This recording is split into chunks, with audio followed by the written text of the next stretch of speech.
Ano ba to? Ayan. Pwede ba mag-share screen kasi may Of slides ako. course, of course. Ay, Wait lang. hello. Ayan, okay na. Ayan. Can you see my screen? Loading pa. Ayan, tagal. Ba't ang loading niya? Wala ang loading niya. Medyo na Wait. traffic, Krish. Na traffic. Ano ba? Pati yung device ko walang energy. Wait. Saglit lang. Ayaw niya talaga. You're sharing an position. Teka lang ha. Ano ba yan? Patril. Okay Lipat lang ko na lang yan. sa kabilang screen. Okay lang. No Sige. problem. Take your time. Ayan. Sige. Kasi ako, ayan. So, ayaw pa rin ba? Wala pa rin. Black pa rin. Ano ba yan? Baka try mo wait. Ayan na lang. Yun. Ito na. Okay na, okay na. Kasi finull view ko siya eh. Tapos ayaw Okay. niya. Ayun. Hi! Hello. So, ayun. Paano ba ito i-full? Alam to nila, Mariel, hindi ako masyadong sa Canva. Dun sa lower right corner, may yung yarn. Ito. There you Yarn. go. Yeah, I hope you can see my screen. So, hi everyone. I'm Krish. So, um, I'm a mom. I'm a wife, content creator, and I've been working as a virtual assistant for around 8 years na. Tagal na. So, just a quick introduction lang about me. And before becoming a wife, I was also a single mom for around 7 years. So, for a very long time, survival mode, independent, and constantly figuring things out on my own was very normal for me. So, parang nasanay ako na ako lang parate, ako dapat yung dumiskarte, and then ako dapat yung mag-adjust sa ibang tao, ako yung dapat laging strong sa pamilya, and I took pride in that version of myself. So I really became someone who could adapt quickly. I really work hard, tapos I juggle so many roles, and I really carry a lot emotionally without really talking about it. So, yun siya. And I think that's why many people thought na, how did you do it all? Parang yung mga ibang friends ko, like, paano mo na ma-manage yung lahat. And then honestly at that time kasi parang I didn't feel like I was really doing a good job. Like feeling ko internally parang I was barely surviving lang most of the time. Because when other people, like some of my friends or some of my relatives, like they saw me as someone na productive or I'm capable on the outside. But internally, I was burned out. I was carrying so much mental load. And there is this pressure and then urgency, tapos overstimulated pa. And back then, I was really trying to build financial stability for the both of us ni AZ. Especially he is on a spectrum and therapy is very expensive here in the Philippines. So that's why I work so hard for him. So talagang I stayed in survival mode for years. I worked really hard. I stayed hyper independent and nahihirapan akong humingi ng tulong. I felt guilty slowing down and I constantly felt like I needed to keep going. So, life redirected me in ways I didn't expect to. And I remember before, throwback muna tayo, I was a corporate girly before. I was working for a company as an HR. Then I also studied master's in psychology at the same time. And I knew I was up for something. I wasn't really sure at that time what was it, and I was really excited for the future. Then I got hired in a government position, and I was so excited kasi I thought the path at that time is to be in a corporate and climb in the ladder to be a manager or something. Yun talaga yung ano ko noon. And ever since before, I've always been workaholic talaga. And then, I got rejected by them. Kasi pala, I was pregnant. Sabi nila na hindi na namin itutuloy. May ano na, may contract na yun and all. Ipipirma na lang. And then when I knew I got pregnant, I told them na ganito, ganyan, would you still hire me? Kasi I have PCOS, na-rename na siya ngayon, and I've always had irregular periods. So I had no idea at that time na um, buntis pala ako. And when they rejected me, feeling ko talaga parang gumuho yung mundo ko because I really saw myself going into that path, like going into the corporate world. And at the same time, there was this fear na paano na lang kami ng anak ko and paano na yung future namin na wala akong trabaho. So, 2 weeks after that rejection, I landed my first ever online job. Because of my former dorm mate in college that was looking for a VA. And she hired me even if I had no experience in the digital space, and the rest is history for me. So, looking back now, I would honestly say that that rejection was a redirection for me. So ayun, I wouldn't be where I am now without that moment. After years of working behind the scenes, helping other people build business as a VA, manage the communities of my client, creating contents for my clients, supporting brands, I slowly started showing up online too, and that's why I joined Project OP. And honestly, that's why this topic is about energy became so personal to me, because I think many of us right now are mentally exhausted, not because tamad tayo or incapable tayo, um, but because we're trying to carry things all at once while quietly abandoning ourselves.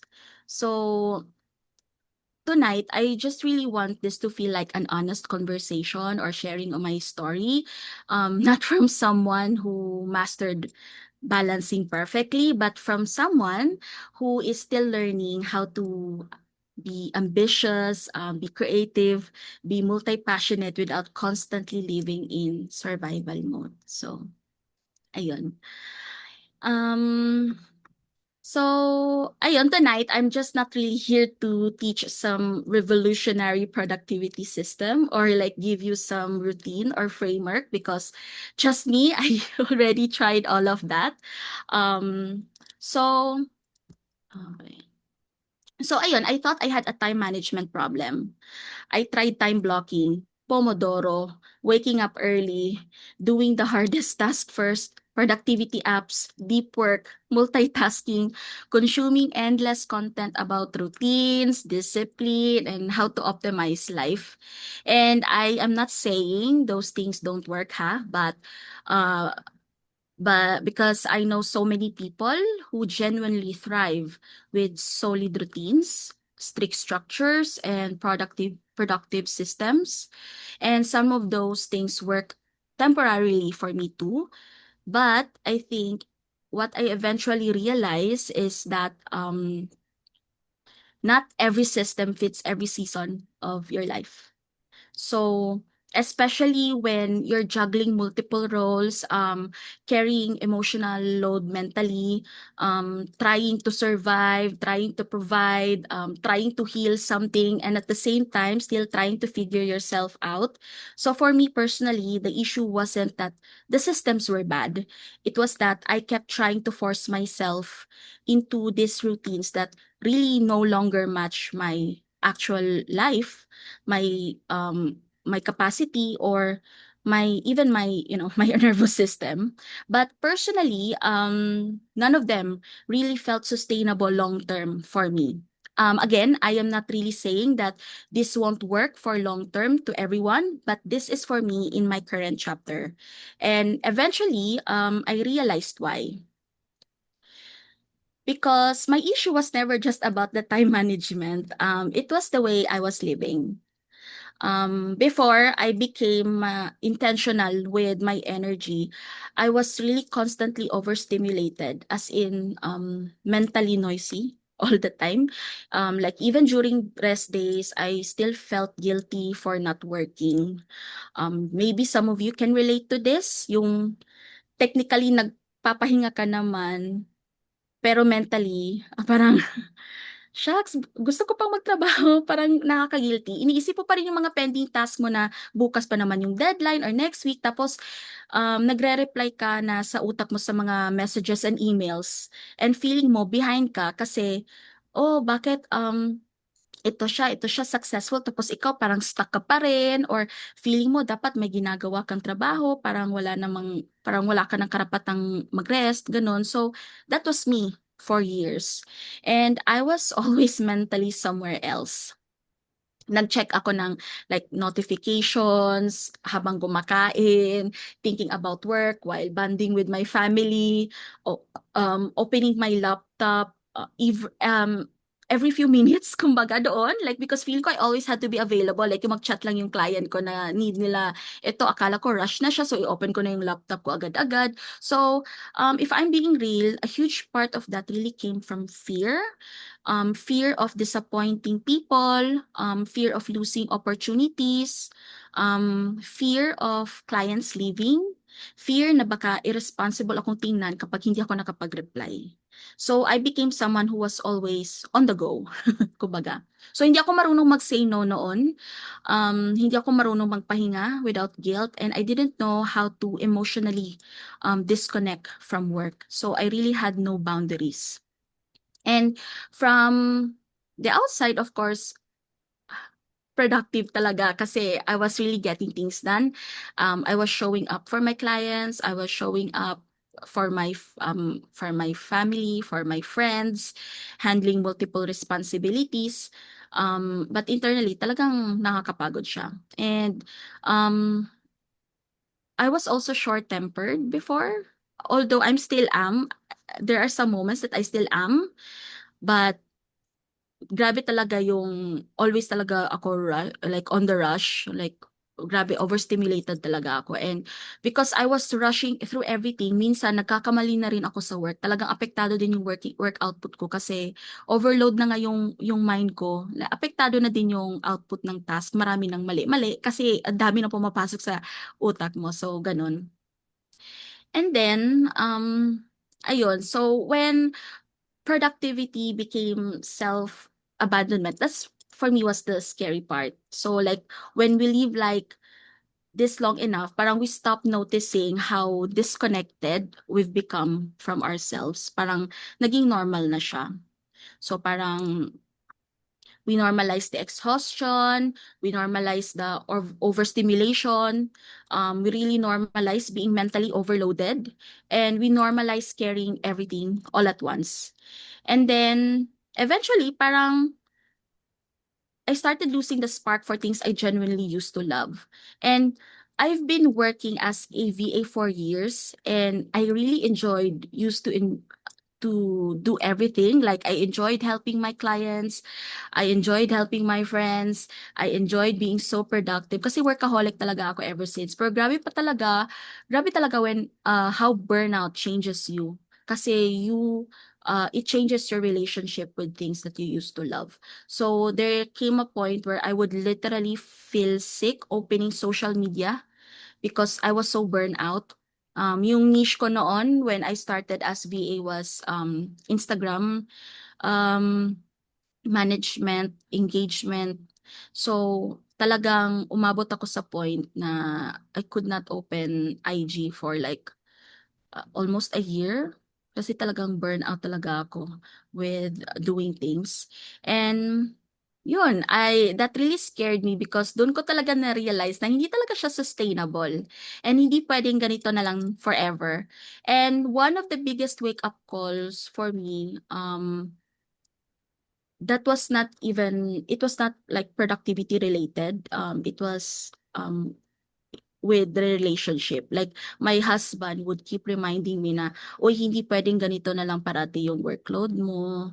And then one day, yung anak ko, sinasabihan niya ako na, Mommy, you always keep working. And I don't know, that really stayed with me.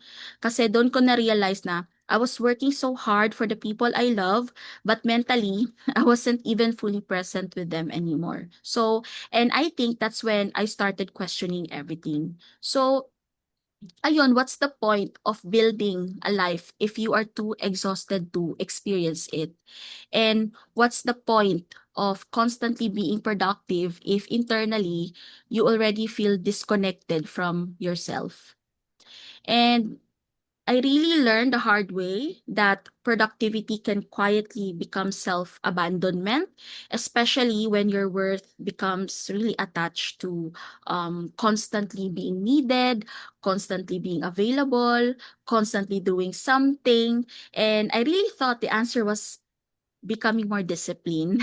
Mas maging strict dapat sa habits mo, ayusin mo yung time management mo, mas maging productive, mas ayusin mo yung routine mo. But now, I realize na, ano yan?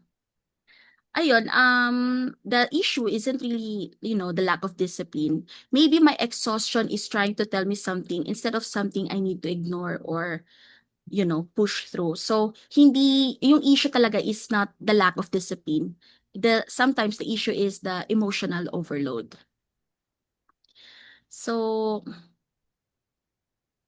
ayun, I remember that, ano ba yun? So ayun, I remember I kept trying to manage my life using systems designed for output while completely ignoring my emotional and mental capacity. Parang I was forcing myself to function na like a machine. And whenever hindi ko masustain consistently yung routines or yung system na yun, parang I blame myself immediately. So I tend to like compare myself to people online. Iniisip ko, bakit parang ang dali lang sa kanila?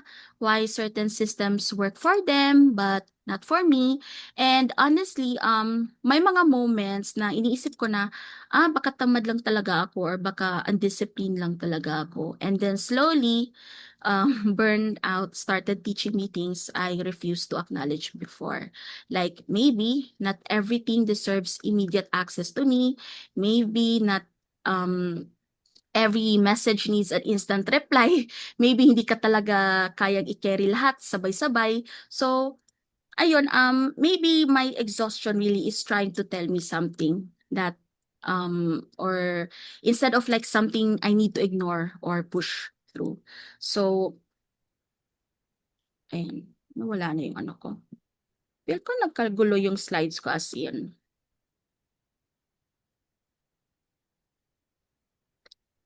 So, ayun.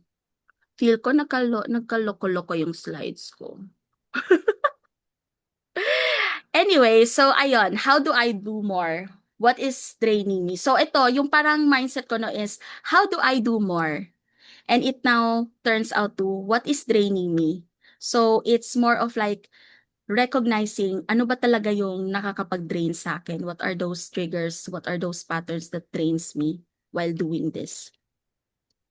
So, ayun, how scattered energy affected my creativity as a content creator. So, because this is a space filled with creators, I really want to talk about creativity because honestly, scattered energy really hit me the hardest here. It didn't happen all at once.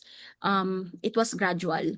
I was consuming so much content, learning from so many people at the same time, watching so many creators, and slowly, without even noticing it, I stopped hearing myself. So I started sounding like everyone else, like thinking like everyone else, creating based on the trends, comparison, there's this pressure, and not from and from those things, parang it felt like it doesn't sound like me at all. And with that, it really came the overthinking, the constant second guessing, like, who am I to say this? Hindi naman ako certified to share this. Hindi naman ako experienced enough to share this. Hindi naman ako expert enough to share this. So I would hesitate, like I would suppress my ideas, and that fear eventually made me lose my voice.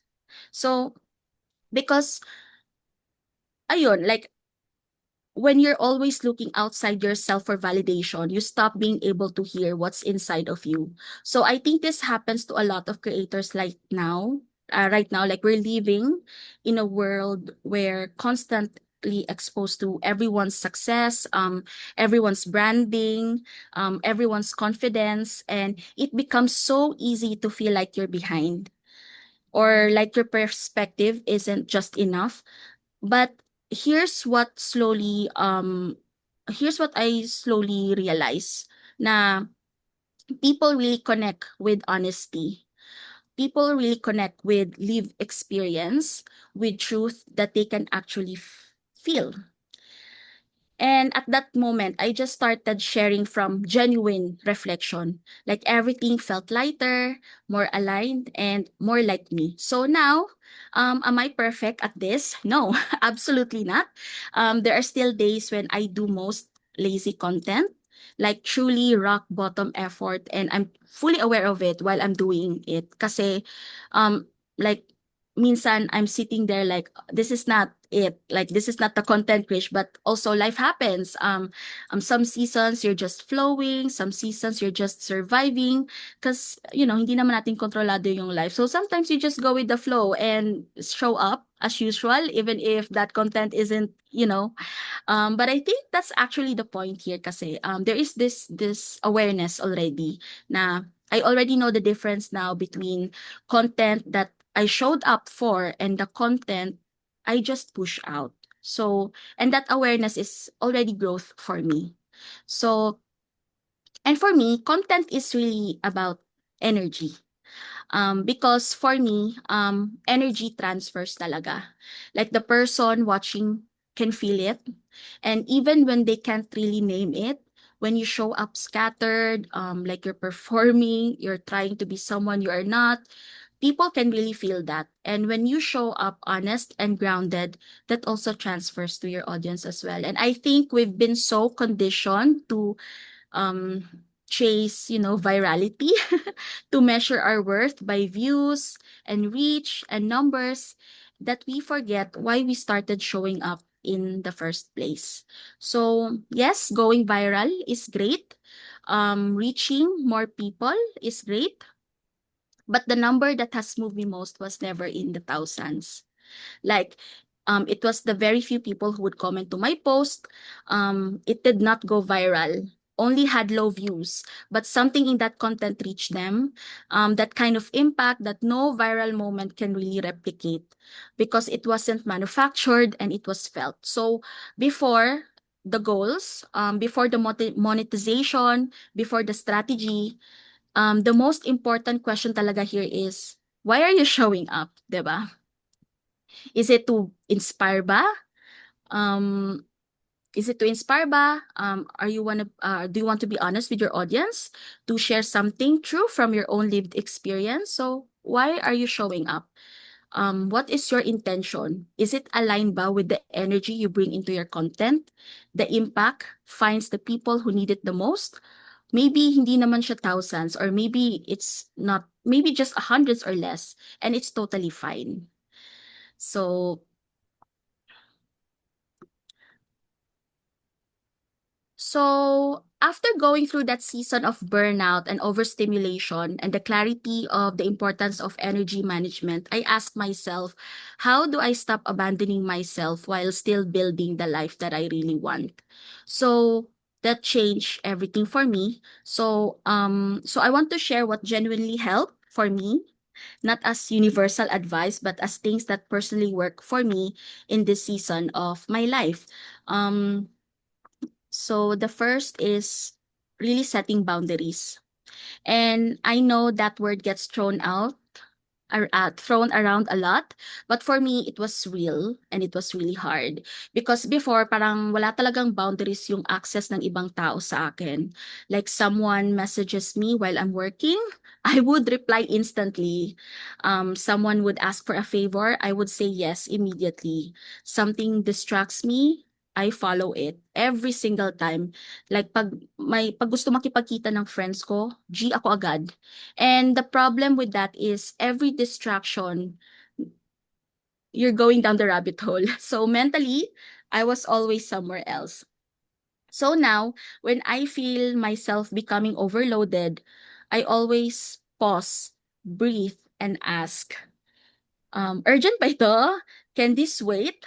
Do I need to respond right now? And that tiny moment of choice, it really helped me protect my energy more than I expected. Then next is learning to listen to my body earlier. So instead of waiting for complete collapse before I rested, the old Krish kasi, I would really push through. Talagang magpupuyat ako. I would work like ilang oras talaga. More than 8 hours noon. Like pipilitin, tapusin lahat. Keep working kahit mentally sabog na ako. But now when I notice na oh may brain fog na naman ako, nagpo-procrastinate na naman ako, or that feeling of staring at my screen without actually functioning, I always treat those as signals na hindi ko na siya dapat pwedeng i-ignore. So literally I would tell Eugene, my husband, I'm not sure if nandito pa siya, like please wake me up after a few hours. I need to sleep first before I can continue. And when I wake up, mas clear na ulit yung utak ko.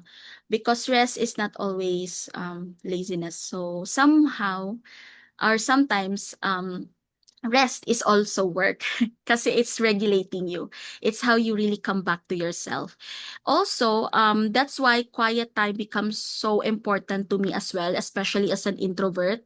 Hindi siya to isolate, but because I realize I cannot keep pouring from an overstimulated me and I need moments where nobody needs anything from me and I just needed space. And I think a lot of people underestimate how deeply healing that quietness can be.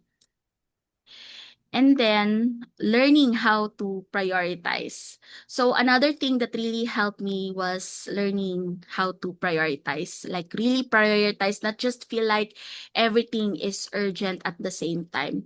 Kapag mentally overloaded ako, I don't try to do everything anymore. I would always ask myself what actually needs to get done this week, what is a priority and what can wait. I would separate urgent tasks from important or from those tasks that can wait.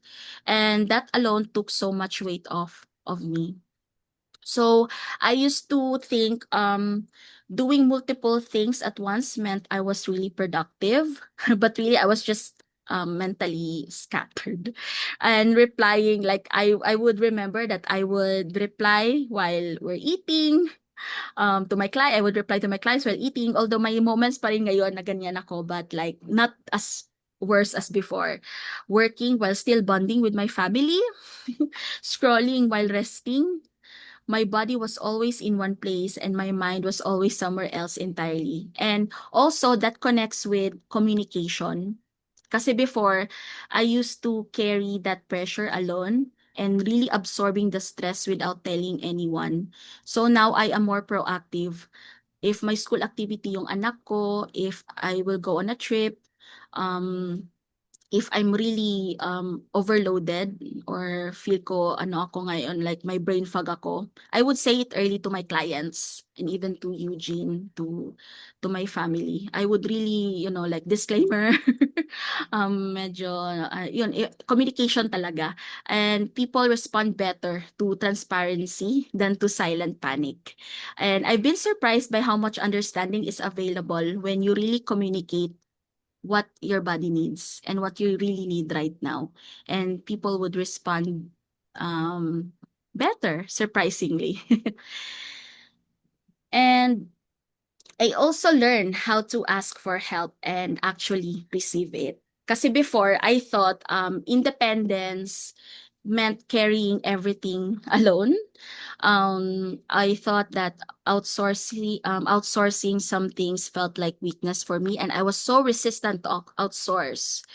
I would resist to reach out for help kasi baka magkamali yung i-outsource, yung VA na i-outsource ko. Like marami ako mga limiting beliefs noon, like hindi ma-meet yung expectation. But I realized that support also protects sustainability. And hindi lang siya sa work ha. It's other than delegating the task, it can also like asking help to your family, to your partner, letting people in, and allowing help is really not giving up, 'di ba?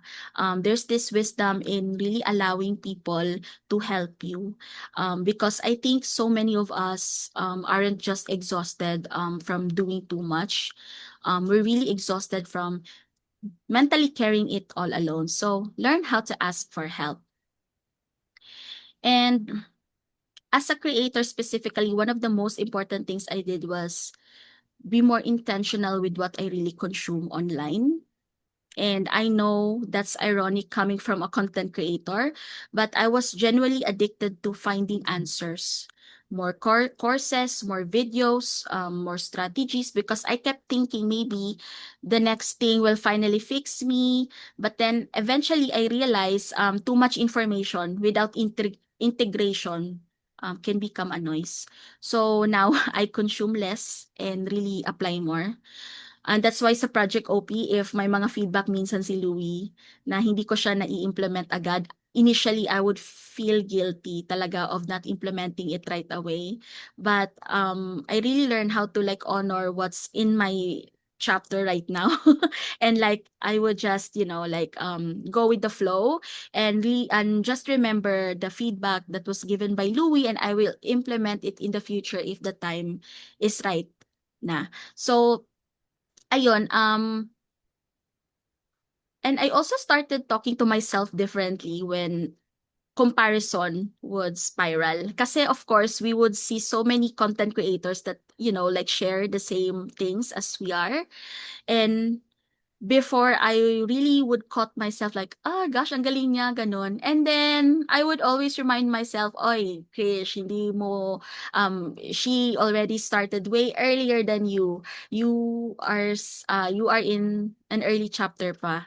And don't compare your chapter to the chapter of this content creator kasi ayun, magkaibang level. So don't really compare yourself to other people. So ayun, and I'm intentional with the content that I would consume online. Like syempre ngayon 'di ba sa algorithm natin, politics and all of that.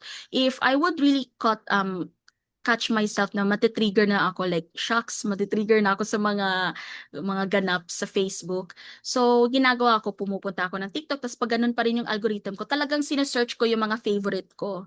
Like I really love watching historical relate something historical related like mga British monarchy, yung mga science facts, mga ganon. So para mag-iba yung algorithm ko and not really watching something that would trigger me. So ayun.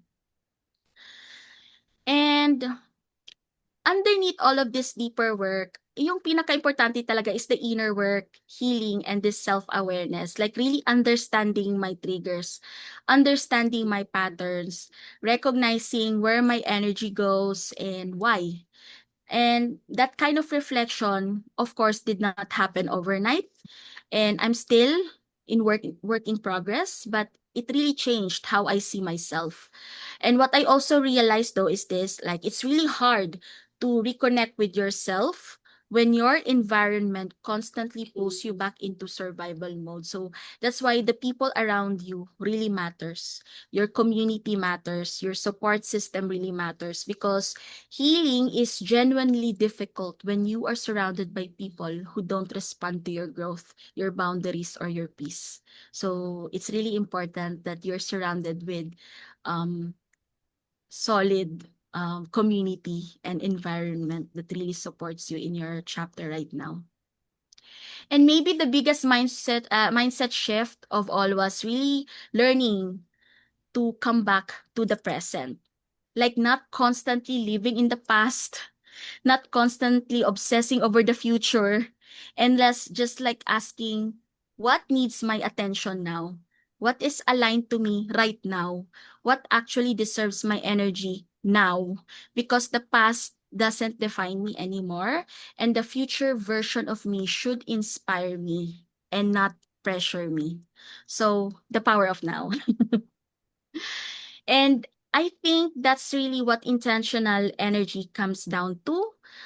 Being really honest about your capacity, being really intentional with your focus, protecting your nervous system, listening to your body before it breaks down, and most of all, really creating a life that doesn't constantly require you to abandon yourself just to keep up. And really for me, that's the goal. Hindi yung productivity na I'm working almost 24/7. And like I don't really have to like lose myself to live with it. So that's not the goal. Ayun. So so you might be wondering like, okay, so what does that actually look like for me now, like what intentional energy actually looks like for Krish now. And I really want to be honest with everyone. It's a lot less glamorous than what you see online. It's not waking up at 5 a.m. with a perfect morning routine. It's not really like a color-coded calendars or parang productivity setups. It's not me suddenly becoming this ultra balanced person who has everything figured out. No. Intentional energy for me really started with something much simpler and much harder. I just really got tired of abandoning myself. That's really what changed. Because before, I was always available to everyone except me. Always available to clients, available to the notifications I see on my social media, messages, my responsibilities, the expectations of other people. Like everybody had access to me all the time. And the scary part really is I thought that made me really responsible. Number one ko is responsibility sa Clifton strength ko. And I thought that was what showing up looked like. But what I slowly realized is that constant accessibility was quietly destroying my peace. I was reacting to everything. Every message felt urgent. Kaya minsan naloloka na sila Mariel kasi hindi ako nagre-reply talaga. Sila Maria, sila Mapi, like, hindi talaga ako pala message lately, like sa Messenger. If feel kong mag-check ng Messenger, doon na talaga ako nag-check ng Messenger, ganun. And ayun, ano ba, saan na ba ako? Nawala na ako. So yun, before I would respond to anything, and right now I just really assess like which things I need to respond first ba. Like, is this urgent? I would really assess those things. And that pause really changed my life more than any productivity system I ever did. Like really the pause of really asking yourself, is this needed? Is this urgent ba? And yeah, that really changed my life more than any productivity system ever did because my default before was always, yeah, sure, I will handle it. I'll figure it out. Sige, enroll na tayo sa course. Even internally, I was already running empty. I was really overwhelmed. Like, shucks, another course na naman yung enrollin ko, ganon. But now I really ask myself, do I actually have the capacity for this? Like, am I saying yes because it aligns with me or because I feel guilty? Is this actually urgent or am I just used to urgency that everything feels like a fire? And I won't really pretend it was easy. There is this guilt always, so much guilt. Guilt for replying late, guilt for resting, guilt of saying no, guilt for I may disappoint people. That guilt is real. And also one thing that I learned the hard way is, like, kasi if you really don't protect your energy intentionally, everything will also consume it unintentionally. So that's why, kasi if you're really not intention with, if hindi mo talaga i-take good care yung energy mo, di mo alam na yung mga distractions na yung magko-consume sa'yo and nawawala ka na. Ikaw na yung lost, ganun. So, ayun, the people around you affect your energy more than you think talaga. And this one hit me personally because I used to take so much pride in being independent. I genuinely believe that strength meant handling everything alone, figuring everything out alone, not needing anyone. I wore that like a badge. But I see community differently now. Hindi siya superficial, like networking and all of that. I mean, really genuinely having people around you who understands your season, who really respect your boundaries, who would support your growth, who don't make you feel guilty for evolving. And that kind of community, that's not a luxury. That actually really protects your energy. And because of that, I became a lot more intentional with who gets access to me, not from the place of arrogance, ha. Not because I think I'm above anyone, but because I realize I cannot constantly absorb everything anymore. I had to stop treating my energy like it was unlimited. And I think so many people are emotionally exhausted right now, not just because of the workload, but because they're constantly surrounded by noise, noise online, noise from the expectations of other people, noise from comparing yourself to other people, noise from the people who really drains you. And then eventually, just like I shared earlier with creativity, with burnout, with scattered energy, you really eventually stop hearing yourself clearly. So that's why your environment really matters. The conversations you entertain matters. The people you consistently surround yourself with matters, because energy isn't just personal, it's also relational too. And if there's one thing I really want you to take from today is this. Your overwhelm is not always something to suppress. Sometimes it's information. Sometimes your exhaustion is trying to tell you this space is no longer sustainable. This environment is draining you. This version of you is evolving. This season of your life needs something different. So maybe after tonight, instead of asking yourself, how do I do more? Maybe ask yourself what actually deserves my energy now. So, ayun lang. Thank you. Guys, we tayo for Thank you so much, Krish! Krish. Thank you, Ayan. Krish! That's so good! Alright. Good naman job, ganyan, Krish. Maraming Krish. salamat. Thank Okay. Hindi naman you. natapos, Krish. Alright. Thank you, Krish, for Thank sharing your you. story with us. So, I'm opening the floor for questions and honoring. Actually, ako may question ako, Krish. Like, Sorry, Nani. mauna na It's ako okay. sa ano. Ayan, meron ka bang breaking point? Like, what was the moment na na-realize mo na kailangan magbago na? Kasi you mentioned, di ba, you came from parang puro tanggap, tanggap, tanggap, overwhelm, overwhelm. What was the breaking point that made you decide that I have to change? And like, ano yung naging catalyst doon? Ayan, yung anak ko. Aww. Napakita siya. Yes, actually, I'm still working. I'm still working progress talaga. Sige.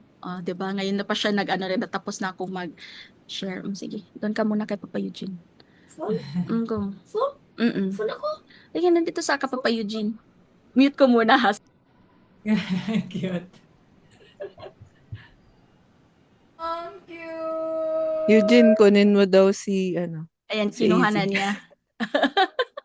Sorry. So, yeah, as you know, AZ, my son, he has autism spectrum. So, boundaries, wala. Like, walang, ano talaga sa kanya, like, push, like he doesn't understand what's going on at times. Siya talaga yung reason. Kasi, knowing his condition, he would always tell me, Mommy, you're always working. Mommy, you're always on your laptop. And at that point when he told me that, parang like, I'm doing this for you. Like, hindi naman tayo nepo baby na like, like may magbibigay ng pera and all of that. And even my husband, Eugene, was so, at times, he was frustrated at me kasi grabe talaga yung, independence ko, like sa finances na talagang sanay ako na survival mode talaga yung mentality ko for like 7 years of being a single mom. Na I always have to like work hard, work hard, work hard. And then eventually like si AZ, sinabihan niya ako ng ganun. Parang, ouch, parang, oo nga, no, doon na, parang may ano na siya na, grabe, like, wala nang oras minsan si mami sa akin kasi always na Sinampal. lang, oo, Sinampal ng realidad, gano'n. oh, totoo, yes, totoo talaga yan. And yun nga, nagrereklamo na din minsan yung ano, yung family ko, like, ang dami mo bang pinapaaral? Ganon, like, no, like, ganito talaga. Like, feel ko always kulang. And like, I was in that place of scarcity.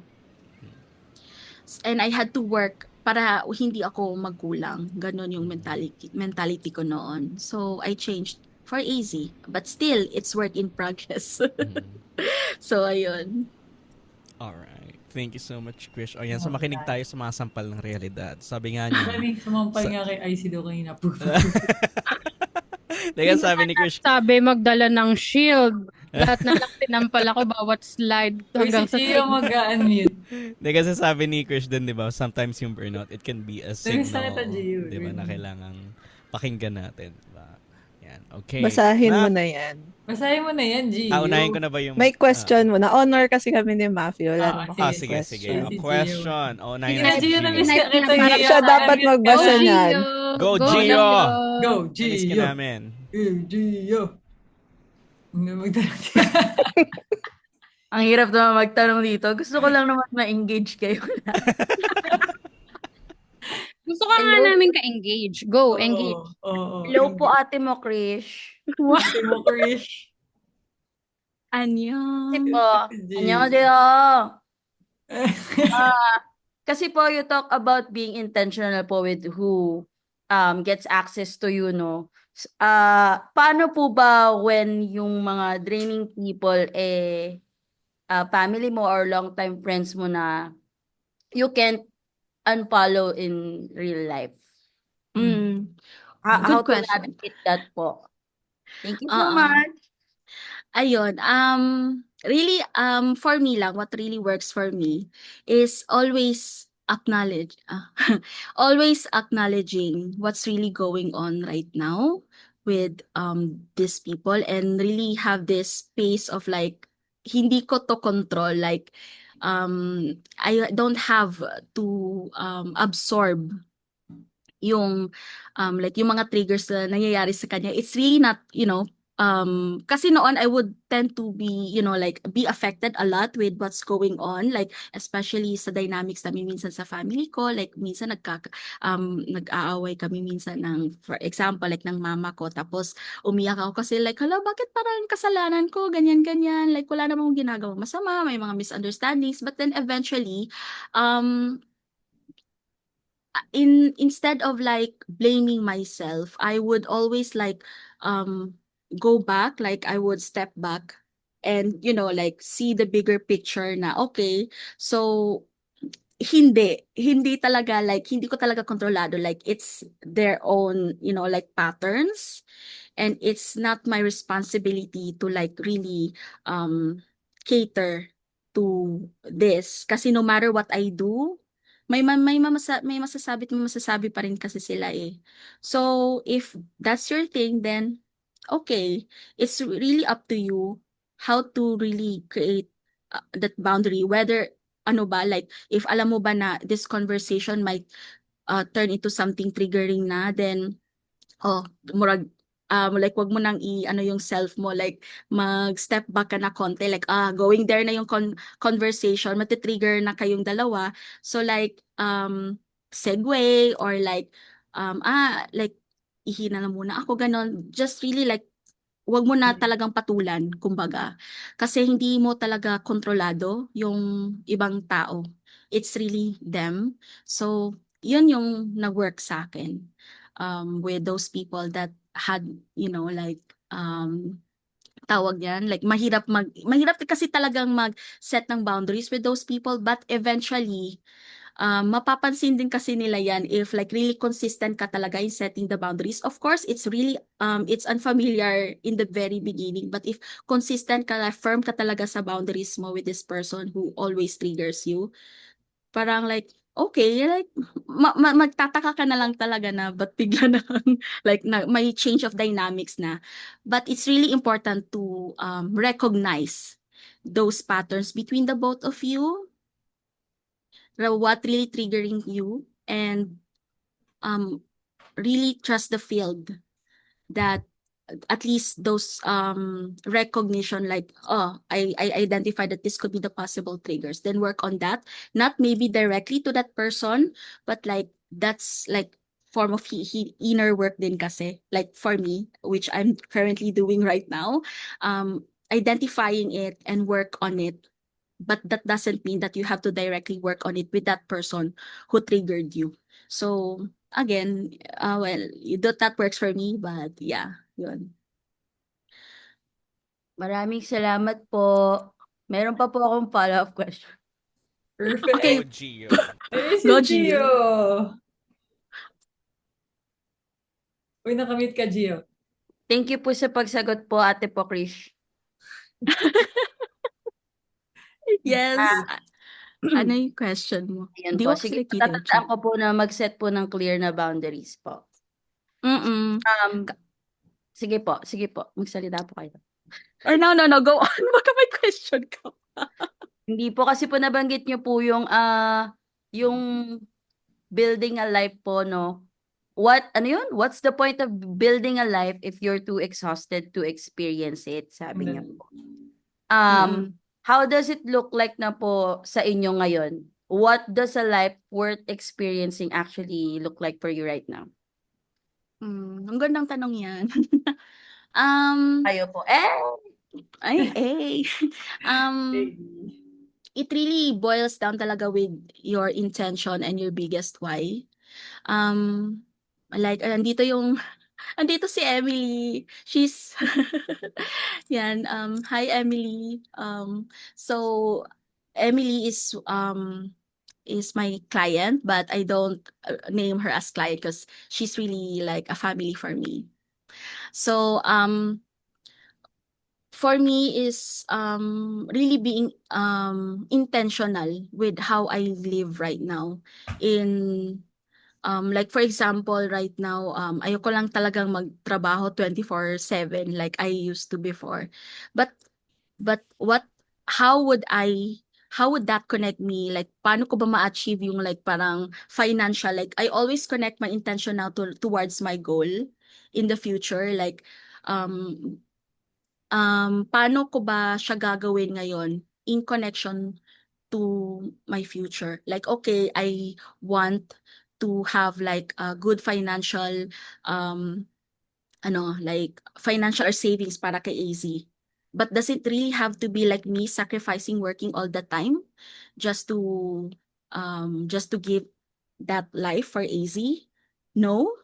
So what's my intention about regarding that?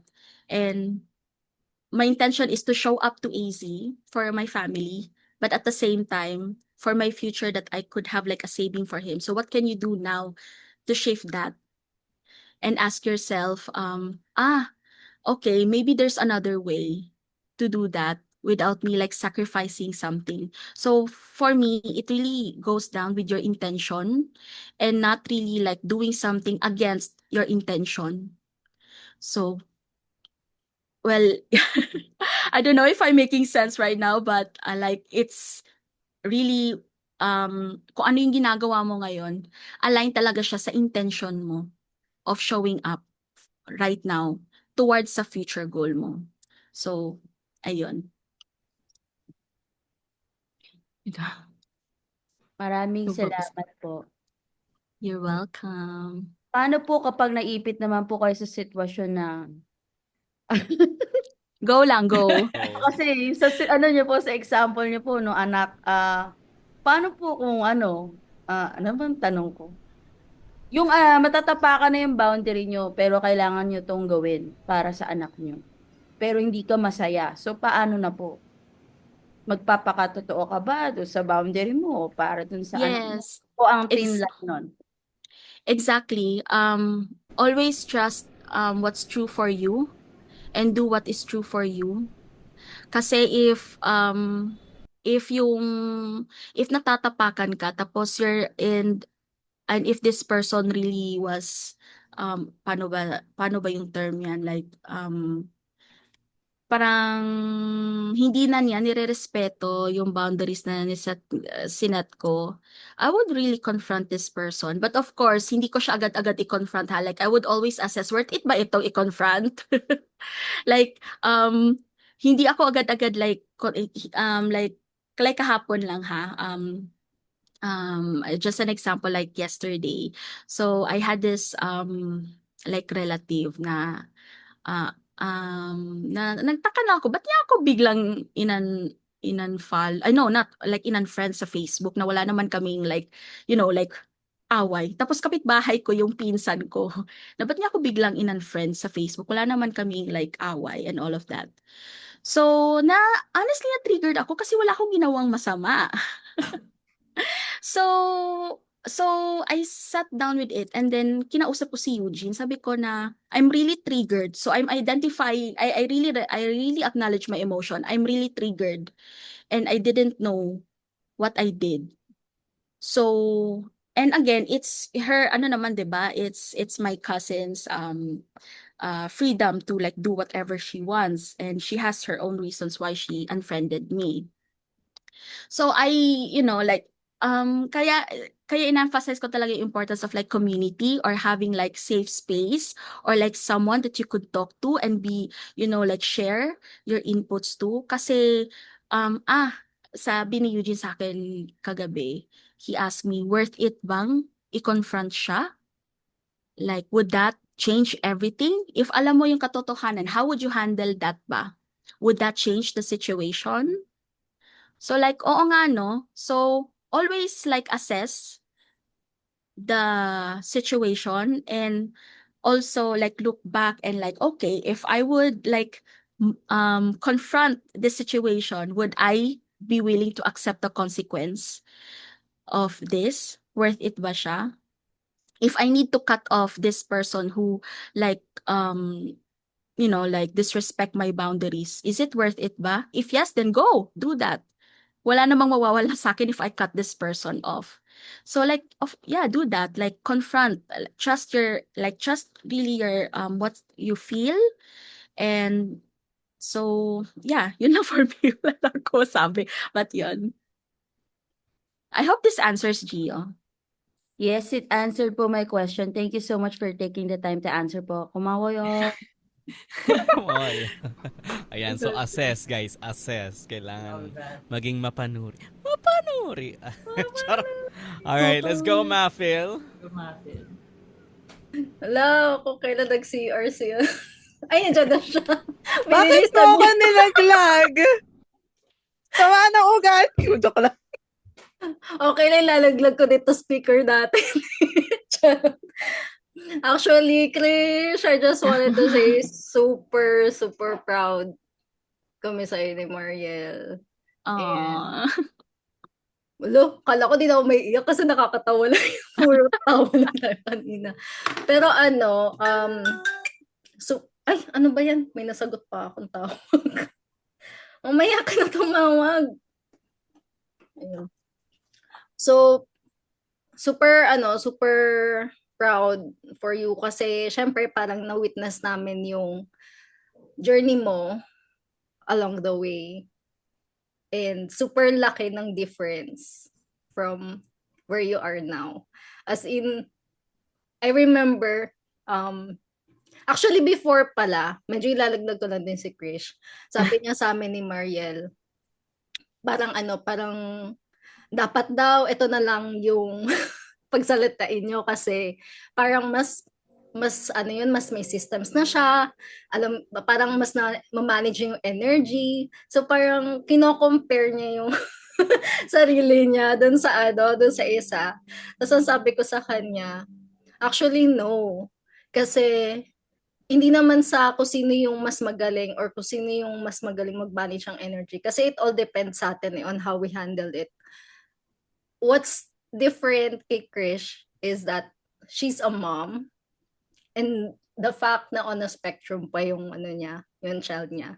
And she mentioned earlier na 7 years siyang single parent. Imagine what more for ako nga parang ako nga parang idea pa lang na magkaanak ako, parang ayoko pa eh. Kahit ilang taon na ako, parang hindi ko pa talaga siya iniisip. What more na during early days, she experienced that, she went through that. So parang sobrang ang galing mo, Krish. Parang sobrang strong mo for being able to go through that journey. And I also remember you saying na goal mo na gusto mo makapag-speaker. Before, parang ginagol mo lang siya dyan sa inyo, diba? Dyan sa Davao. Di ko makakalimutan. And then, na-mention mo din na how it was really hard for you to speak, especially sa public, na minsan nag-freeze or parang nagla-lock yung parang parang nahihirapan, di bumubuka. And look at you now. Kaya parang grabe, parang sobrang sobrang happy for you na Thank you. kahit na may parang pinagdaan na-witness ko kung paano mag-handle si Krish ng mga things na nakaka-drain sa kanya. Ayun. And parang still I support her, I understand her, and I know where she's coming from. And yun nga, parang I'm honored na hindi mo pa din ako ina-unfriend kahit nakastress ako sa inyo. Ayun, super na-appreciate ko yung yung friendship natin, things we went through, and wala lang, parang yung idea din na you found the man, Tara, Eugene. You found the man who really takes care of you, who really makes you feel seen, feel safe. So, yun lang, parang overwhelming for me yung moment parang lahat na slides ini-screenshot ko kasi feeling ko target audience mo din ako. So parang sabi ko kulang na lang, kunin ko na lang yung slides mo kasi nakaka-relate talaga ako to everything that you mentioned from the start, from getting burnout to setting boundaries and learning how to to manage those. So yun lang, parang yun lang sa akin. I love you, Krish. Love you, Mafil. Thank you. Mafil. Alright, let's go, Yel. Parang sinabi na ni Mafil lahat eh. Pero ito na naman ako, sabihin ko wala akong masabi, pero dami kong sasabihin. Dapat 5 minutes ka magsalita. Intro lang talaga yun. De, joke lang.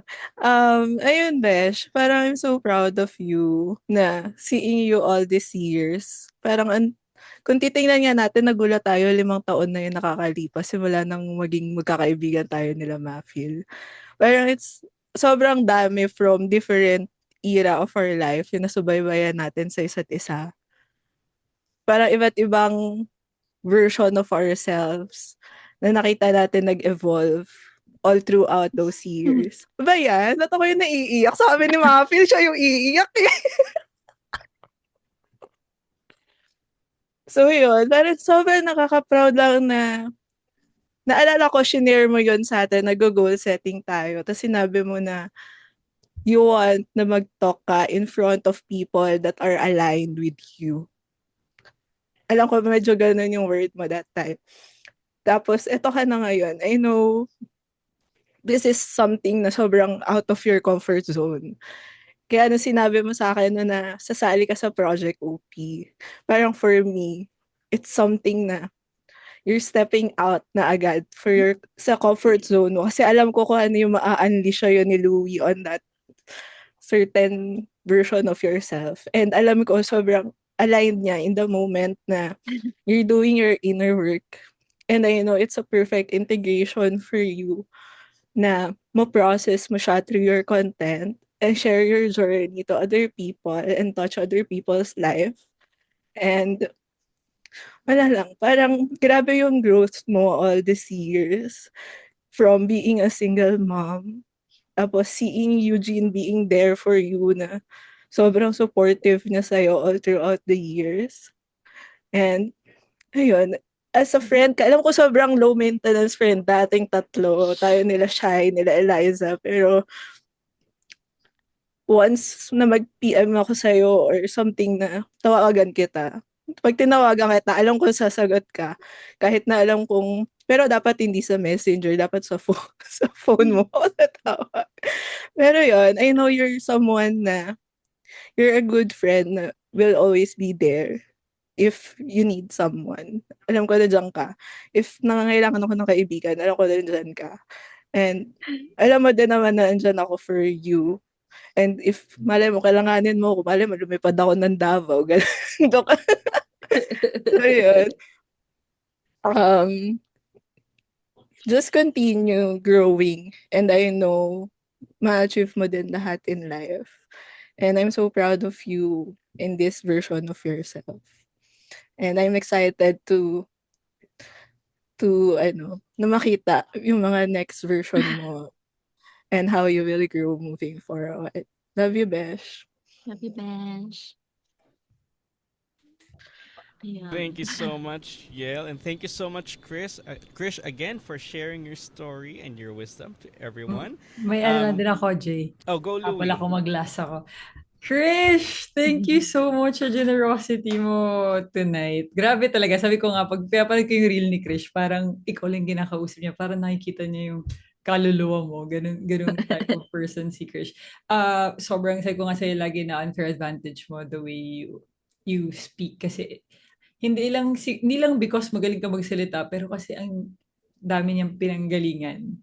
Yung heart mo, yung wisdom mo sa experience mo, parang alam mo yun, yung magsasabi ka ng one line, sobrang entrained agad kami kasi hindi lang mo lang siya sinabi for the sake of it because marami siyang, ang lalim niya, kumbaga. Sabi ko nga, ilang days na tayo? 90, ilang days na ba? 95, 94 days, ilan na? Parang Hindi ko 97.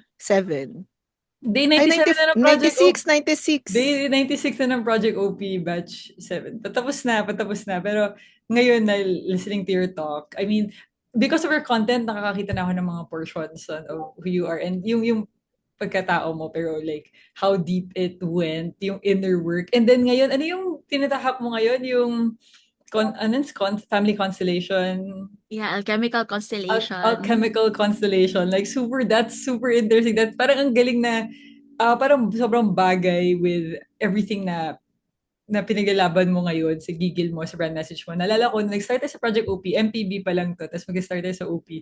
Sabi mo, hindi, gusto ko lang mag-share kasi mahilig lang ako mag-video, gusto ko gumawa ng mga reels para makita lang yung mga travels, ganyan.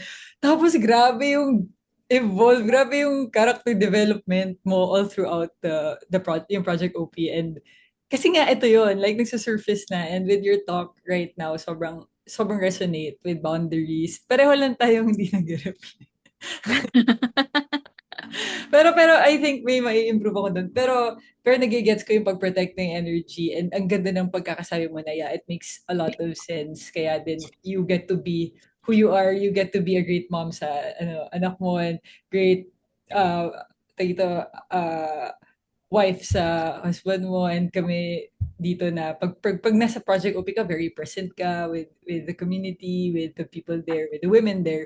So I'm just super grateful for your generosity tonight, Krish. And excited pa to learn more from you kasi grabe yung mga natutunan mo dun ngayon na puput into practice yung wisdom mo. Hindi siya textbook. Alam mo yun, parang nagkaka-language lang yung story mo through what you're doing right now. So super appreciate you, Krish. Thank you so much. Thank you, Louie. Thank you, Louie. And again, thank you, Krish, for sharing your Thank you, knowledge. Krish. Where can people find you? Yeah, right now, Let's go. yes, yun. More on sa TikTok talaga ako right now. So, I'm sharing what I've learning so far and integrating what I've learned in currently I'm doing like a training, alchemical constellation training. I'm sharing about like family patterns, inherited traumas, like from what I've learned in the training. So if you're into that, like, if you're into that kind of content, you can follow me on TikTok and Instagram. And if you know anyone na gusto mag-podcast and all of that, like, you can email me. Right now, wala pa kasi talaga kami website ni Eugene. Kasi pure referral lang kami ngayon. But like, if you know anyone or if you want to build or start a podcast, then just send me a message and we'll go from there. Yun. Solid! Ay, so guys, ano tayo ulit para kay Krish, guys. Thank you, Krish! Thank you, Chris. Thank you, Thank you, Chris. Chris. Thank you. Ay, dyan, mag-picture muna tayo lahat. Thank you, Chris. Thank you. A picture tayo, everybody. Open your cameras before we proceed to ating next. Alright. Open. Perfect. Alright. 1, 2, 3. Okay, ay, next page pa ba? Sorry. Thank you. Thank you so much. Thank you for my friends who are here. Thank you, Eugene, for being here. And thank you, Emily, you're here. Kahit hindi niya naiintindihan yung Tagalog, but she still attended. So, Aww. thank you so much. Ayun. Thank you, everyone, for this opportunity. And it's been, ano ba yan? Like, my first ever. Thank you, Emily. Yes. Thank you. My first ever, parang hindi naman. Grabe yung, flow. Great job. Ang ganda ng slides mo, by the way. Tama sila. Pang content na agad yun. Direkta mo na yan. Resize mo lang. Pwede ng carousel. Dapat pala binidyohan mo yung sarili mo. Oo nga, video ka ba? Ay, hindi. Ay, ulit na lang, ulit. Char. Ayun. Thank you. Alright. Let's go, Jay. Alright. Maraming salamat, Krish. Ayan. So, kanina pa nababanggit ni na Krish, ni na Yel, yung Project OP. Ano nga ba yung Project OP? Ayan. Kasi nakatulong yun to a lot of us here in the community, finding our voice as content creators. Pero, ayan, meron tayong poll. Ayan, saan gaganapin ang poll? Lalabas sa screen nila. Ayan, there we go. Tapos, Meron tayong pa-survey, guys. O, pakisagot po ang ating survey sa ating PC Night Pulse Check. Okay. What resonated with you the most from this talk? Ayan, this is for, we're continuously evolving yung aming format para mas ma-cater pa better for passionate creators. So, ganda ito. Ayan. Is it the speaker's story, the practical insights, the honesty/vulnerability, or the mindset shift? And then how did the session make you feel? Inspired? Seen and understood? Motivated to take action? Or still processing? Ayan, wala namang tama't maling sagot. Just give your honest answer. And what would you love to experience more in the future PC Nights? So more interaction/Q&A? More practical tips? More personal stories, or more networking/community moments? Ayan. Okay. Let me know if nakasubmit na. Paki-type 1 kung nasubmit nyo na ang sagot nyo sa poll. Type 1. Sabi ni Gio, it's the audience impact for me. 1. Ayan. 1. Si Lee, si MC, si Gio, si Jerome. Thank you so much for the ones. You are the audience, sabi ni I am the one. The one. All right. Okay, nakapag-picture na tayo. All right, tapos na po ba lahat sa ating poll? Ongoing naman siya. All right. So, pakisagot lang ang ating poll so that we can also improve sa ating mga susunod na PC Nights. Okay, so ayan na. Nabanggit nga ni na Louie, ni na Yel, yung Project OP. Ano nga ba yung Project OP? So, isa yun sa mga programs ng Passionate Creators. So, tatawagan natin ulit si Louie Baarde to tell you guys more about Project OP Batch 8. Alright, hi guys. So, quick lang din to. I am challenging yung mga nandito ngayon because we are about to end yung Project OP Batch 7 namin and we are starting Batch 8 on August. So, Project OP is a 100-day daily content posting challenge. Ang premise nito is your personal brand is your biggest money generating asset. It's the great equalizer. Kumbaga, hindi mo kailangan ng sobrang raming pera, hindi mo kailangan ng sobrang raming influence to have a personal brand kasi we all have it. And it will attract the right people and opportunities and it will repel the wrong ones. As well as, favorite ko to, yung hindi mo na kailangan mag-introduce at ipakita na magaling ka or alam mo yung mga ganitong bagay kasi your personal brand online speaks for you na because of your content. And it's your legacy and story. A lot of people and passionate creators, meron ako mga certain people na coach na ang reason nila why they create content ngayon. Example, mom siya or dad siya is yung mga anak nila gusto nilang ito yung maging guide pag tumanda. So, ang agaganda ng mga reasons. It's also your legacy and story. Because social media or even sa online, it's very social na. We are craving for connection and authenticity, lalo na ngayon with AI, lalo na ngayon with ang daming noise. Like, yun nga, sabi nga ni Krish, ang daming noise. So, very human to human na before we buy anything, before we decide anything, we check the feed, we check the reviews, we ask people, we ask for recommendations. So talagang human to human na. That's why para lang maano nyo, ang Project OP is about personal brand siya, hindi siya business brand. So pag ang personal brand isa lang siya versus business brands, you can have multiple. And your personal brand is rooted on your identity. We start with you, and business brand is rooted on your offer. So titignan mo ano yung kailangan ng market, and then you have a solution for it. Iba siya sa personal brand. And your personal brand adapts and evolves with you. While in business brand, it pivots depending on the market needs. Kaya ang personal brand, hindi siya personal brand pag biglang hindi na siya nag-work kasi kailangan mo gumawa ng bagong page or gumawa ng bagong account. Ang personal brand should be flexible enough and future-proof enough for you to continue it. Pag nag-evolve ka, mag-e-evolve lang din siya. Sabi nga natin, parang mga era siya. Like si Taylor Swift, they have different era, different albums. Si Dua Lipa, iba-iba yung album. Pero siya pa rin si Dua Lipa. Ang binibuild sa Project OP is your personal brand. Yung premise nga, from Chris Do na yung personal brand is like the Eiffel Tower and yung business brand mo are the businesses around the Eiffel Tower. Pupunta yung mga tao sa Paris because gusto pupunta sa Eiffel Tower. And then kakain sila sa restaurants and ng mga hotel around it. So yung businesses mo, kaya nga dito sa PC, multi-passionate mga tao dito. So multi-passionate to multipreneur. You can have multiple businesses, multiple solutions, pero just one you. And this is what we're developing here in Project OP. And we do that through a process na hindi nakaka-overwhelm para magawa mo lang siya ng magawa. Kasi ang nangyayari, kaya hindi ka nagsa-start is because magsa-start ka, tapos nag-try ka mag-strategize, at try mong ginagawa lahat ng bagay, try mo paano ba ako maging consistent, paano ba ito maging maganda, paano ba ito maging unique, paano ba yung editing nito, paano ko maging cinematic. Ang dami agad na iniisip na napaparalyze. Pero here we focus on this loop, which is first, you focus first on consistency, building the systems to make you consistent. And then, as you become consistent, you become clearer. Na-realize mo, ay, gusto ko pala yan, ayaw ko pala yan. Ito pala yung mas gusto kong topic. Mas nag-resonate pala sa yung ganitong paraan. Clarity comes from execution. Kaya consistency first. Once you are consistent, then you build the clarity. Once you are clear, then you build the individuality. Then, tsaka ka magiging, okay, paano to mas magiging unique? Paano to mas magiging me? Paano to mas mag-resonate sa audience ko na ako lang to? Natatatak ako sa kanila as top of mind.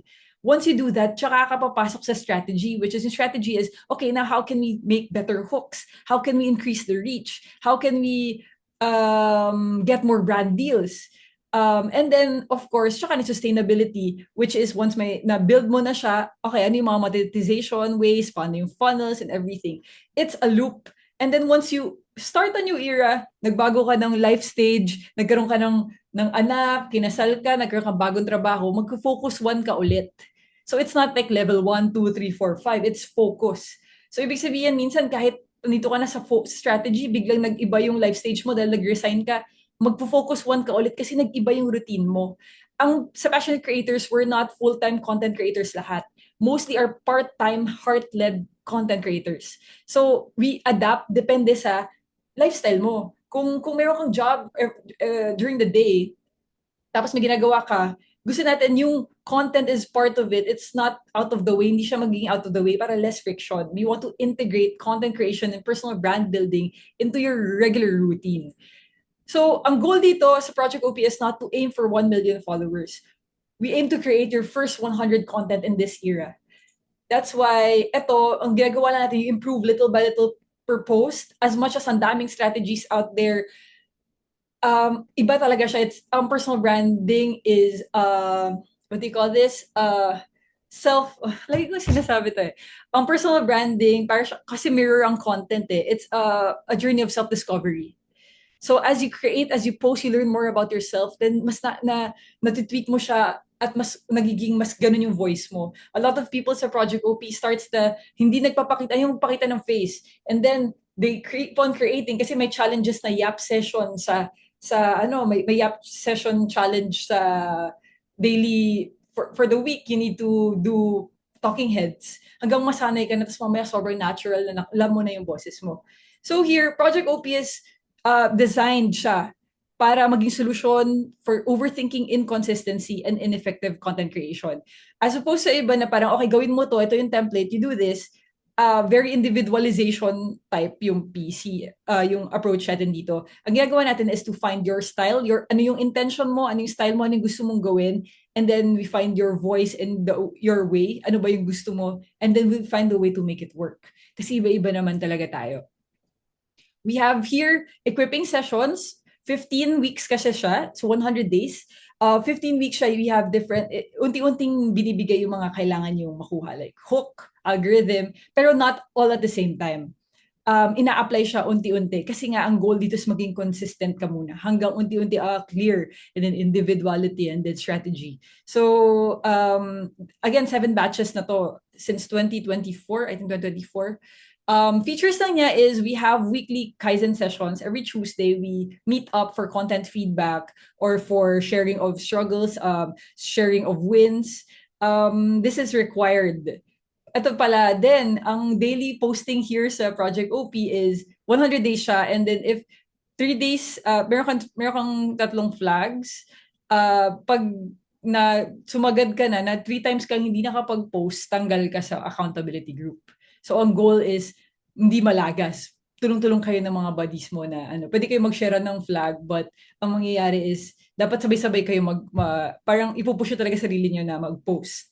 So we have here Kaizen sessions. We also have weekly Q&As during Thursdays naman ng Q&As. This is optional. You can join in, you cannot. Okay lang naman. And then yung 15 equipping sessions nga, which is released during Wednesdays, and then you watch it, and then may insights na i-apply din naman siya sa content niyo. And then yun nga, yung accountability group, you'll have a camp, like ito yung mga nakita sa background namin, you'll have a camp there.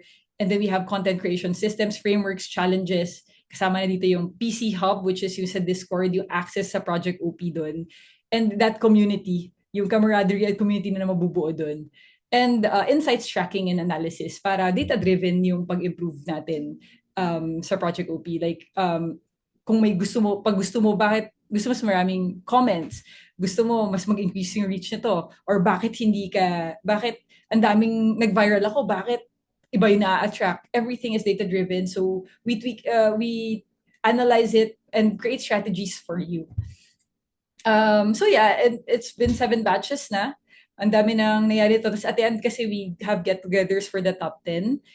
And for ito, you can see this sa website, so papaspasan ko na lang. So we have results for different batches. Right now, ongoing yung batch 7. So patapos pa lang next week, and then magkakaroon ng graduation at get-together kami sa July. But ngayon, we are opening Project OP 8. So ito yung schedule niya.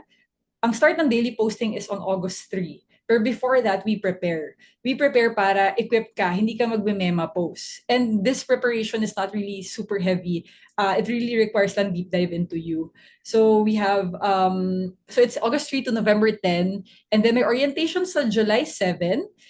If you want to know more about it, kasi medyo high level lang yung share ko dito. If you want to ask questions, concerns, paano ba yung mga certain ways yung like flag system and everything, you can join in our Project OP orientation on July 7. I see pa lagay yung link dyan. You can add nyo sa calendar nyo. It's free lang naman. You can ask questions there if you're interested but hindi ka lang sure if pupush mo. Meron naman iba dito na medyo matagal na rin nakikita, mahanap na ng right timing. Part din dito sa Project OP, before we start, sa August 3, we have a multi-passionate personal branding workshop on July 11 and 18 ng umaga. So, ano siya, deep dive siya. Kasama mo yung mga makakasama sa Project OP. And then, so yun, may pre-work period tayo here. So ito, ano lang, with pag one standalone yung mga yan, so for 15 Kaizen session is 25,000, 15 special OP Q&A sessions is 20K, and the PC Hub is like 30,000. Yung gamified yun with the resources and everything. And then equipping sessions, yung mga targeted deep dive focus webinars is 25,000. Insights tracking, pag nagpa one-on-one, yung content game plan din is like 30,000. And then the branding workshop, 7,999, actually 15. And then on-demand content pre-game, kasama rin to yung webinar to start you off, inner work, para sa personal branding. All in all, that's 139,499. But Project OP regular is just 30K. 30,000 lang siya for regular. Yung pro kasi has one-on-one with me, pero hindi naman need yun pag gusto niya lang. Pero yung Project OP regular, it's full. Ano na siya, complete na siya with everything you need. It's in our website then. You can check out sa isisend nila dyan sa chat. But since early bird tayo ngayon, we have OP regular for 20K only.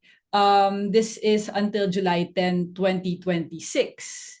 And since maaga kami nagpo-promote, because minsan cash flow ang problem, minsan cash flow lang yung kailangan, we part din pala dito na you get free access na rin once you avail sa early bird ng multi-passionate personal branding workshop sa July 11 at kailan yan?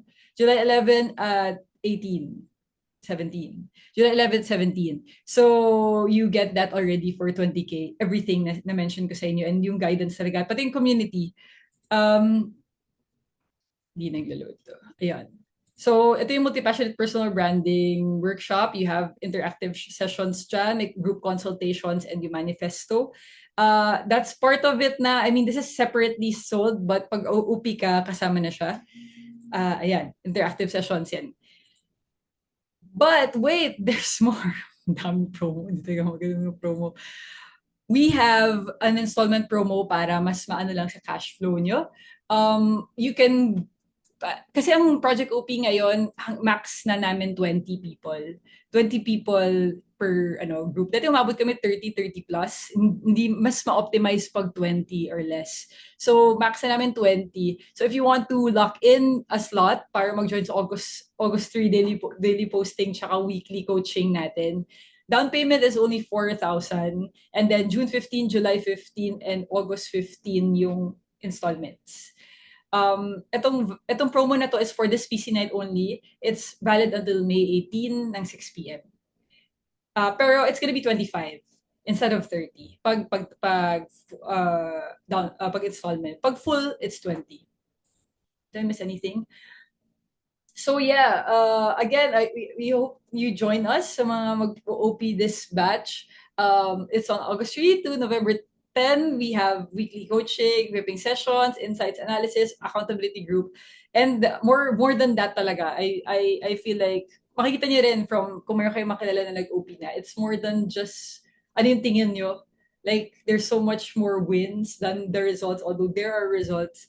Pero yeah, the community and the self-trust you build by going through this challenge yung malaking factor. Like, a lot of people are gaining that confidence to pursue itong business na to, start that community after, or like, be very visible na online. Yun talaga, pag kailangan mo ng community doing that, I highly recommend you join Project OP. Alright. Ayun lang naman. Thank you so much. Oh yeah, sorry last. If you're not sure pa, hindi ko kukunin yung promo for early bird, you want to learn more about it pa muna, this is on July pa naman. Pero may orientation tayo. You can check in nyo dyan para ma-prompt kayo ulit. Pwede kayo mag-join sa orientation. Alright. Thank you so much, Louie, sa pag-explain ng ating Project OP. Actually, sobrang laking tulong ng Project OP sa actually sa akin personally and a lot of us in Passionate Creators kasi one of our goals nga sa pagsali ng PC is being able to create content, put ourselves out there, personal brand natin, di ba? Ang laking bagay na kasi ako personally guilty ako before na ang dami ko ina-attend ng mga seminars, even yung previous offers ng PC like yung PC Master Camp, umattend ako ng PC Master Camp pero hindi ko nagpo-post. Ang dami ko natutunan, hindi ako nagpo-post. It was actually through Project OP na nakapag-post ako. Kasi nga 100 days ka magpo-post, di ba? Every day. Talagang yung overthinking, kaya totoo yung sinasabi ni Louie na ang premise na is the solution for overthinking. Kasi it's really, doon ka talaga matututo. Iba yung natuto ka from ng theory lang versus you're actually magmumultiply yung natutunan mo when you're actually doing it and you're getting feedback from your peers, yung mga kasamahan mo na nagpa-Project OP din, plus yung feedback and yung sessions with Louie, ang dami nating matututunan na from doing it all together. So highly recommend talaga ang Project OP, especially if you really want to start kung alam mo yun, naghahanap ka ng sign to become a content creator, this is it. This is really is it. And mas masayang gumawa ng content ng ganito if may makakasabay ka. Or also... May add nga din ako, Jay. Ang lagi ko naririnig na feedback, kasi diba, 8th batch na to. Ang daming mga seminarista, yung mga ganun, yung mga raming mga ini-enroll natin. Yes. Ito, parang nasasabi nila na ito lang yung natapos nila, tapos 100 days, pero hindi nila kalayan kaya. Pero totoo, kasi it's designed for you na matapos mo siya. Ano talaga siya, yung support system, not just me, even the people na community yan, sila IC, sila Maria, itong mga core, sila Jay. I mean, full ecosystem that will support that na mag-follow through ka for 100 and yung self-trust na makuha mo na ma-realize mo na, nagawa ko 100. And ito yun, ecosystem siya. Kahit ang dami kong sinabi kanina, you don't need kunin yun lahat. Kunin mo na yung need mo. Kaya design siya for different strengths. Tapos i-curate mo yung sarili mong experience. Pero ang goal talaga is matapos siya and makikita niya din talaga from the results. Tingnan natin yung sa talaga, meron mga nag-grow with followers, iba naman, maraming brand deals. Itong OP7, may mga brand deals, may mga aligned opportunities, may mga inquiries na nabuo na. Tapos yung pinaka nila is nagto-talking head na ako, hindi sila nagto-talking head before. Tapos super comfortable, pag sobrang layo na, wala akong samples ngayon, pero sa orientation madami. From day 1 hanggang na itsura pag day 50, itsura pag day 100, grabe yung pag-evolve. Kasi inunti-unti natin, hindi mo binigla na parang magpo-procrastinate ka for 3 months para i-plan yung content mo, tapos bilang magpo-post ka for a week na sobrang ganda, tapos na-burnout ka kagad. Hindi, ito parang, itatrust mo yung process. Kasi sobrang siya na-tweak every batch, learning from, di ba dahil nga nag-gather kami ng data, learning from every batch, na-tweak yung system. So, support niya, mas na-evolve. Like, example, pagdating ng week 3, nauubusan na ng ideas. Pagdating ng week 5 or week 6, yan, nagkakasama na ng parang ayoko na, parang ang hirap hindi ko na ata to kaya ituloy. Yung Kaizen sessions, pati equipping, is to support that para hindi ka bumitaw or para alam mo na hindi ka nag-iisa na nararamdaman mo yun. So, ang dami na kasi, meron din kasi kaming emotional check-in. May mga check-in about different things na nakuha yung mga data nun. So, alam ko when dapat pumasok yung equipping session na to, ano dapat yung Kaizen session by this time. So, nag-evolve siya. Ngayon yung OP7, sobrang solid. All-girl, alam mo ba yun, Jay? Yung OP7 is all-girl group. Wrong araw eh. Sabay-sabay, magsa-cycle syncing na kami, gano'n. Sobrang grabe yung girl power, yung support system, lalo na nasabayan pa namin na Women's Month noong time na yun. Ay, wow. Grabe, complete kayo? Walang walang nalagas na babae. Oh my gosh. As in, wala. As in, ito yung first batch na walang natanggal. As in, amazing. Yung natanggal si Joven. Kasi hindi siya babae. Natanggal si Joven siya si Val, pero start pa lang yun. Pero itong girls na to, nagsikap silang mag-push. So, na nakakatuwa lang. Iba-iba yung culture ng community per batch. And we hope you guys, pag nag-resonate sa inyo, we hope you join us. super fun. It's gonna be an experience. Ayun lang. Thank you, Jay. Appreciate Yes, it. and like ang dami nyo matututunan sa sarili nyo as a creator, what you actually, yung clarity talaga. Sabi nga, 'di ba, clarity comes from execution. This is the best place for you to experiment, to see what type of content works for you, and yung confidence mo rin eh. Kasi it's like going to the gym, like you need to put in the reps eh. Repetition, So, yes. so yung para ma-build yung muscle mo for content creation, this is a great place to do it alongside peers na matutulungan ka, may feedback kayo, every week nag-meet kayo, and I mean, you don't feel alone kasi, ayan. Anyway, ayan, maraming salamat. Again, reminding everyone to join sa ating nas.io for PC Hub. Doon nyo makikita ang access sa Discord and the recordings ng ating passionate creators PC Nights. And follow us please kung meron kayong mga insights, mga gusto kayong i-share, mga learnings na post sa social media, please tag Passionate Creators at Passionate Creators on all social media platforms. Okay? Bueno, sa wakas,